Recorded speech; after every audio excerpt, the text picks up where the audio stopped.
الحل من وجهة نظري هو غربلة الفريق. إن الفرقة دي كلها الموظفين اللي فيها يتفضلوا يتكلوا على الله، يشوفوا لهم فرقة تانية يسترزقوا من حتة تانية. أقل لعيب بياخد 10 أكتر ب 10 مليون. مفيش لاعب في مصر يستوي المبلغ ده أساسا. مفيش لاعب في مصر يستوي أكتر من يستاهل أكتر من 200 مليون.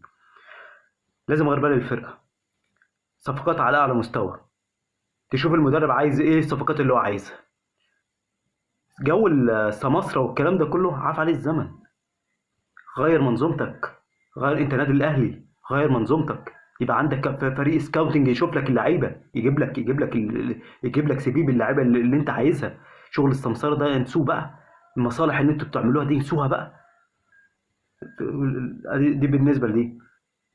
لازم يبقى في عندك مدير رياضي. انتهى الزمن اللي هو لجنه الكوره ولجنه وشركه ومش عارف ايه. لازم يبقى عندك مدير رياضي. صن